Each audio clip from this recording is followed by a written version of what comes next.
Lukas pasal 15. Perumpamaan tentang domba yang hilang.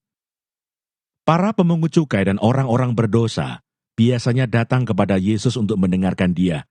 Maka bersungut-sungutlah orang-orang Farisi dan ahli-ahli Taurat katanya. Ia menerima orang-orang berdosa dan makan bersama-sama dengan mereka. Lalu ia mengatakan perumpamaan ini kepada mereka. Siapakah di antara kamu yang mempunyai 100 ekor domba? Dan jikalau ia kehilangan seekor di antaranya, tidak meninggalkan yang 99 ekor di padang gurun, dan pergi mencari yang sesat itu sampai ia menemukannya. Dan kalau ia telah menemukannya, ia meletakkannya di atas bahunya dengan gembira, dan setibanya di rumah, ia memanggil sahabat-sahabat dan tetangga-tetangganya, serta berkata kepada mereka, "Bersukacitalah bersama-sama dengan aku, sebab dombaku yang hilang itu telah kutemukan. Aku berkata kepadamu, demikian juga akan ada sukacita di sorga, karena satu orang berdosa yang bertobat, lebih daripada sukacita karena 99 orang benar yang tidak memerlukan pertobatan." Perumpamaan tentang dirham yang hilang. Atau perumpamaan manakah yang mempunyai 10 dirham? Dan jika ia kehilangan satu di antaranya, tidak menyalakan pelita dan menyapu rumah serta mencarinya dengan cermat sampai ia menemukannya.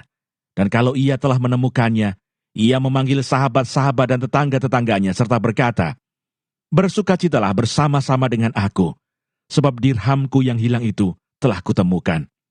Aku berkata kepadamu, demikian juga akan ada sukacita pada malaikat-malaikat Allah, karena satu orang berdosa yang bertobat. Perumpamaan tentang anak yang hilang. Yesus berkata lagi, ada seorang mempunyai 2 anak laki-laki. Kata yang bungsu kepada ayahnya, "Bapa, berikanlah kepadaku bagian harta milik kita yang menjadi hakku." Lalu ayahnya membagi-bagikan harta kekayaan itu di antara mereka. Beberapa hari kemudian anak bungsu itu menjual seluruh bagiannya itu, lalu pergi ke negeri yang jauh. Di sana ia memboroskan harta miliknya itu dengan hidup berfoya-foya. Setelah dihabiskannya semuanya, timbullah bencana kelaparan di dalam negeri itu, dan ia pun mulai melarat. Lalu ia pergi dan bekerja pada seorang majikan di negeri itu.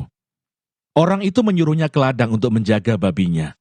Lalu ia ingin mengisi perutnya dengan ampas yang menjadi makanan babi itu. Tetapi tidak seorang pun yang memberikannya kepadanya. Lalu ia menyadari keadaannya, katanya, "Betapa banyaknya orang upahan bapakku yang berlimpah-limpah makanannya. Tetapi aku di sini mati kelaparan.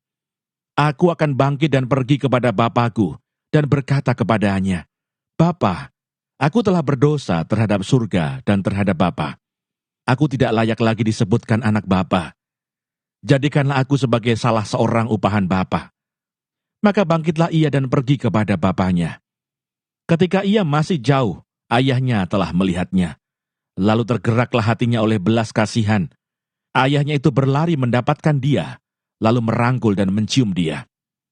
Kata anak itu kepadanya, "Bapa, aku telah berdosa terhadap surga dan terhadap Bapa. Aku tidak layak lagi disebutkan anak Bapa." Tetapi ayah itu berkata kepada hamba-hambanya, "Lekaslah bawa kemari jubah yang terbaik, pakaikanlah itu kepadanya, dan kenakanlah cincin pada jarinya dan sepatu pada kakinya. Dan ambillah anak lembu tambun itu, sembelilah dia, dan marilah kita makan dan bersuka cita. Sebab anakku ini telah mati dan menjadi hidup kembali. Ia telah hilang dan didapat kembali."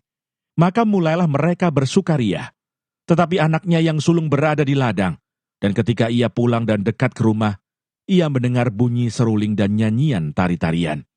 Lalu ia memanggil salah seorang hamba dan bertanya kepadanya, apa arti semuanya itu. Jawab hamba itu, "Adikmu telah kembali, dan ayahmu telah menyembelih anak lembu tambun, karena ia mendapatnya kembali dengan sehat." Maka marahlah anak sulung itu, dan ia tidak mau masuk.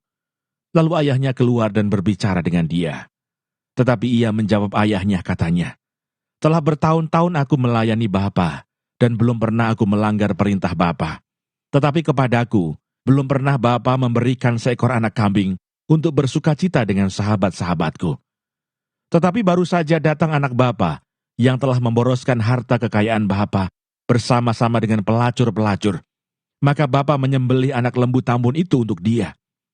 Kata ayahnya kepadanya, "Anakku, engkau selalu bersama-sama dengan aku, dan segala kepunyaanku adalah kepunyaanmu. Kita patut bersukacita dan bergembira, karena adikmu telah mati dan menjadi hidup kembali. Ia telah hilang dan didapat kembali."